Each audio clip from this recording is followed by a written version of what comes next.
Alors, candidat numéro 72. Alors, avant de regarder en détail ce que tu nous as fait, on va juste survoler la copie, histoire de regarder un petit peu quand est-ce qu'elle est présentée. Déjà, au niveau de l'écriture, ça me paraît lisible, donc ça c'est bien. Je vois que les questions sont indiquées là. Je regrette un petit peu que les exercices soient pas plus clairement séparés. C'est-à-dire que là, ok, donc l'exercice 3 est là, l'exercice 5, l'exercice 6, l'exercice 7. Je vois qu'il me manque les exercices 1, 2 et 4. Et donc là, je me pose la question, soit tu n'as pas réussi à les faire, soit il me manque une feuille. Donc j'imagine que vu qu'il te reste de la place, c'est pas qu'il me manque une feuille. Par contre, ce qu'il aurait été bien de faire, et il faudra vraiment y penser le jour du vrai brevet, c'est numéroter tes pages. D'accord? Tu as 3 pages, donc tu numérotes de 1 sur 3 à 3 sur 3. Comme ça, le correcteur, il est sûr qu'il a tout corrigé. Et si jamais, par hasard, il y a une feuille qui s'est détachée, et qu'il voit que ça s'arrête à 4 sur 6, eh bien, il va chercher les 2 dernières pages. Et comme ça, il n'oubliera pas de te corriger des exercices. Alors, on regarde un petit peu en détail. Donc, tu commences par l'exercice 3. Tu as complètement le droit du moment où tu numérotes bien tes questions. Des carreaux de 10 cm de côté peuvent être utilisés, car 10 x 24 et 10 x 36, ok. Des carreaux de 14 et 18 cm de côté ne peuvent pas être utilisés. Alors, tu me justifies pour les carreaux de 10, donc ça c'est très bien. Et par contre, 14 et 18, tu me le dis et je dois te croire sur parole. Donc c'est un petit peu limite. Je vais quand même accepter ta réponse, mais souviens-toi bien que tout ce que tu écris, ça doit être justifié. Donc il fallait me justifier que, par exemple, 240, c'était pas un multiple de 14. En me faisant deux calculs. Tu faisais, voilà, j'essaye avec 14 fois je sais pas combien, et puis j'arrive presque à 240, mais pas tout à fait. Deuxième question, les tailles possibles entre 10 et 20, il y a 15, il y a 12, ok. Et puis 10. 10, ça marchait aussi. Et 20 aussi. Donc là, peut-être que tu t'es dit que 10 et 20, on n'allait pas les prendre dans la liste. Eh bien, c'est un petit peu dommage. Pour autant, tu m'as trouvé toutes les combinaisons. Il y avait 10. Ben non, il me manque 20. Je vais te mettre 3 points quand même sur les 4. 16 carreaux pour la largeur, 24 carreaux pour la longueur. Mais d'où est-ce qu'ils viennent ces résultats? Là, il me manque les opérations. Ah non, d'accord. Ici et ici. Si je reviens à la question d'avant, je trouve le 16 ici et le 24 ici. Donc 16 carreaux pour la largeur, 24 pour la longueur, mais ça me fait que la moitié du pourtour. Il aurait fallu faire x2. Et attention également, puisque le carreau qui est juste dans le coin ici, tu l'as compté pour la longueur et tu l'as compté pour la largeur aussi. Donc il y a deux petites subtilités que tu as oubliées ici. Déjà le périmètre entier, et également les coins qui posaient un petit peu problème. On passe à l'exercice 5. Donc tu me dis 30 minutes d'arrosage par jour. Ok, c'est pas une phrase, hein. Donc je sais pas exactement ce que tu veux me dire par là. 0,2 m3 d'eau par demi-heure. D'accord, puisque c'est 0,4 en une heure divisé par 2, donc ça fait 0,2 m3. Donc ça me donne 6,2 m3 d'eau pour juillet. Ah bah oui, mais attention, 0... là ça c'est pour un arroseur.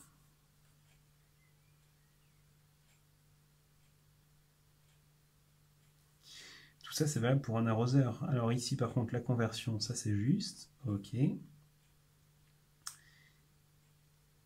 Et donc tu me trouves 6200 litres, et en fait 6200 litres c'est pour un arroseur. Donc ce qu'il aurait fallu faire, et ça aurait été la bonne réponse, c'était sans doute 6200 fois les 48 arroseurs qu'on avait, et c'était ça le résultat correct. 297 600. De plus, ici, ça convient pas en termes de rédaction. C'est-à-dire que tu m'as fait des petites explications, tu m'as mis ici par demi-heure, pour juillet, mais c'est pas assez précis. C'est-à-dire il aurait vraiment fallu faire une phrase, et si à mon avis, si tu avais fait des phrases, tu n'aurais pas fait les mêmes erreurs, en disant, pour un arroseur, je consomme 0,4 m3 en une heure, Donc, pour un arroseur, je consomme 0,2 m3 par demi-heure. Ensuite, écrire le calcul 0,2 fois 31 égale 6,2 m3. Donc, pour un arroseur, je vais consommer 6,2 m3 pour juillet. Donc, cet exercice était sur 10 points. Tu m'as fait la moitié du travail, c'est-à-dire tu es parti dans la bonne direction.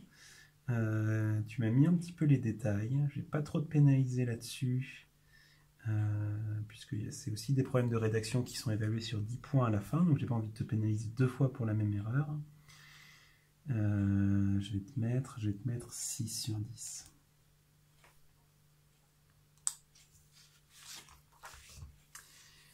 Exercice 6, la fréquence de Chris au départ de sa course, 52 battements par minute. Oui, alors attention, par contre, fréquence c'est avec un E, et ça c'est un mot de vocabulaire qui apparaît dans l'énoncé. Donc c'est vraiment dommage de faire une erreur là-dessus. Deuxième question, le maximum de la fréquence cardiaque atteinte par Chris au cours de sa course, c'est 160 battements par minute, tout à fait. La durée de sa course, c'est 53 minutes, oui. Mais j'aurais bien aimé voir le calcul. Hein. Je ne vais pas trop te pénaliser là-dessus encore, mais attention, juste la réponse, même si elle est bonne, ça ne peut pas te rapporter tous les points si tu ne me mets pas le calcul. Quatrième question, on sait que la distance fait 11 km, le temps, ok, ça c'est super, tu es très bien parti. Ok, bon, ta professeure de physique va être contente. Au niveau du calcul de vitesse, c'est parfait. Ça te fait les 5 points sur 5. C'est très bien. Chris a fourni un effort soutenu pendant 30 minutes, sans justification. En plus, c'est pas la bonne réponse. Je suis désolé, ça vaut 0, ça. Exercice 7. Exercice 7. Ok.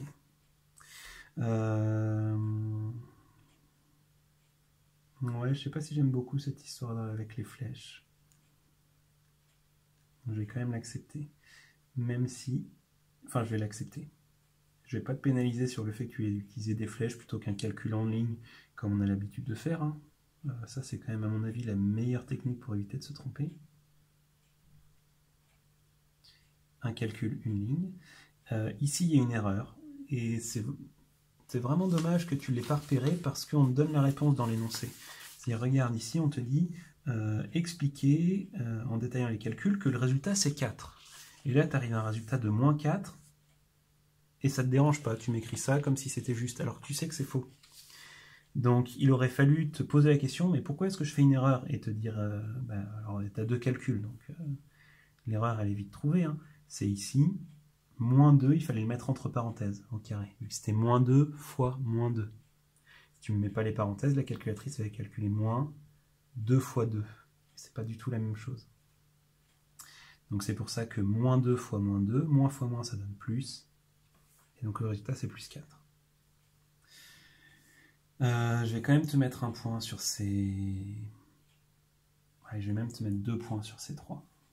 Puisque ici tu étais bien parti sur la première moitié, et puis c'est sur la deuxième où tu te trompes.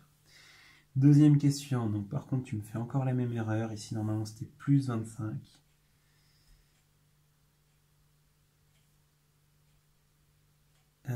Alors, ça va pas du tout au niveau des signes. Là, moins fois moins, ça doit donner plus. Et ensuite, quand on te demande de rajouter le triple du nombre de départ, donc c'est-à-dire 3 fois moins 5, eh bien 3 fois moins 5, ça fait moins 15. Hein.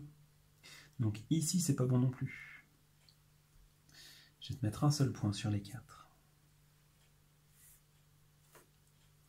Troisième question, elle a saisi la formule égale B1 moins 3 au carré. Eh bien non, je ne suis pas d'accord. Je ne suis pas d'accord. D'ailleurs, à mon avis, tu as récupéré cette formule ici. Et si jamais tu regardes bien, la formule qui est, enfin la case sur laquelle on a cliqué là, on voit que c'est la case B2. Et nous, on te pose la question pour la case B3. Donc nous, ce qu'on aurait voulu, c'est que, alors ça c'est la formule, d'ailleurs je ne sais pas si tu as remarqué, c'est la formule pour le programme A. On retire 3 et on met au carré. Donc il aurait fallu que tu fasses la même chose, mais pour le programme B. Donc que tu mettes au carré, que tu rajoutes le triple et que tu rajoutes 7. Quatrième question. tu n'as pas bien compris la question. Tu as essayé de traiter ça comme une équation, sauf que c'est pas une équation, parce que tu te souviens, une équation c'est toujours une balance, et au milieu il doit y avoir un signe égal. Et là il n'y a pas de signe égal, donc tu ne peux pas utiliser cette technique des équations. Il y a également un problème de lecture d'énoncé, puisque ici la question c'est montrer que le résultat est x au carré moins 6x plus 9. Donc ça veut dire que ça doit être le résultat. Donc ça doit arriver tout en bas de ta rédaction. En fait, ce qu'il fallait faire ici, c'était dire... alors d'accord, donc en fonction de x, x c'est le nombre choisi au départ. Et on me demande pour le programme A. Donc le programme A, c'est choisir un nombre, donc c'est x, soustraire 3, donc x moins 3, et calculer le carré du résultat. Donc il fallait partir d'ici, ensuite il fallait faire des calculs, développer, réduire, etc. Et normalement, ta dernière ligne, une fois que tu avais fait tout ce travail, tu arrivais sur le résultat qui était prévu. Et à ce moment-là, tu pouvais dire « Ah, j'ai bien fait mon travail puisque je tombe bien sur le même résultat qu'on m'annonçait. » Mais par contre, quand il y a une question qui commence par montrer que le résultat c'est ça, tu ne peux pas l'utiliser dès la première ligne. Ça ne va pas, c'est pas logique. Ensuite, la question B, 7 plus x au carré plus 9x plus 3. Je ne comprends pas trop ce que tu m'as fait ici. D'où est-ce que ça sort, ça? Alors, x au carré et 7, je pense que je vois d'où ça vient. Le 7, il est là. Le x au carré, il est ici. Par contre, le triple du nombre de départ, 9x plus 3, je ne comprends pas du tout. Donc, non. Non, je ne valide pas cette question. Pour la question C, il n'existe pas de nombre de départ. Eh bien si, il en existe un. Il n'était pas très facile à trouver, mais il existait. Et donc c'est la fin de ce que tu m'as écrit. Donc je constate que tu ne m'as pas fait l'exercice 1, tu ne m'as pas fait l'exercice 2 et tu ne m'as pas fait l'exercice 4. Ça c'est dommage, et le jour du brevet, tu peux pas, sur cet exercice, tu ne peux pas te permettre d'en sauter 3. Au niveau de la langue, hein, donc il y a des petits problèmes un petit peu à droite à gauche. Ici, tu n'as pas fait des phrases.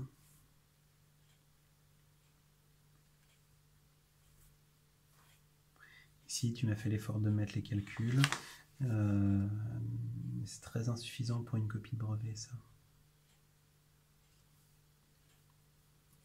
Je vais te mettre la moitié des points, parce que les phrases sont compréhensibles. Tu mets un petit peu de calcul, mais par contre, il me manque beaucoup de choses quand même. Donc si on fait le total, ça nous fait 15,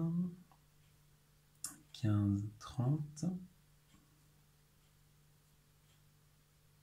C'est ça, 15, 30, 38.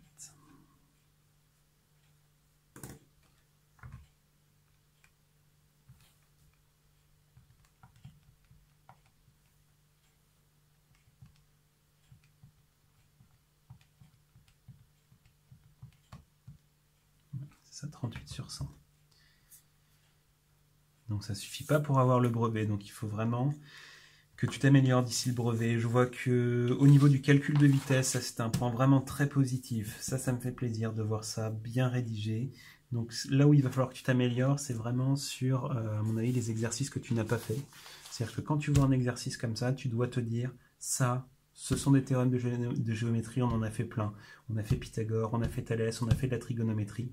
Même s'il n'arrive pas jusqu'au bout parce que c'est un exercice compliqué, je vais faire quelque chose et je vais montrer que je maîtrise mes théorèmes de géométrie. Et là, tu as complètement sauté l'exercice, ce qui fait que tu n'as pas pu montrer ce que tu savais faire.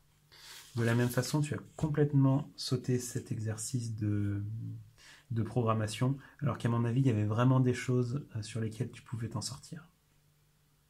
Même en répondant au hasard. C'est-à-dire qu'on me demandait par exemple où est-ce qu'il fallait insérer une instruction. Il n'y avait pas 15 possibilités. Hein. Donc tu réfléchissais un petit peu, tu dis est-ce que je peux l'insérer là, est-ce que je peux l'insérer là. Et donc, tu avais combien de combinaisons? Tu avais 1, 2, 3, 4, 5, 6, 7, 8, 9. Il y avait 9 endroits où c'était possible de l'insérer, et il y en avait 3 qui étaient acceptés. C'est-à-dire que tu avais 3 chances sur 9 de le mettre au bon endroit. Et sachant qu'en plus, il y avait certains endroits où vraiment, à mon avis, tu n'aurais jamais dit qu'il fallait l'insérer dès le début. Donc c'est un petit peu dommage. Moi, je pense que en travaillant bien d'ici le brevet, je t'encourage à refaire des sujets des années passées. Tu vas sur Internet, tu tapes brevet maths 2017, tu vas trouver plein de sujets.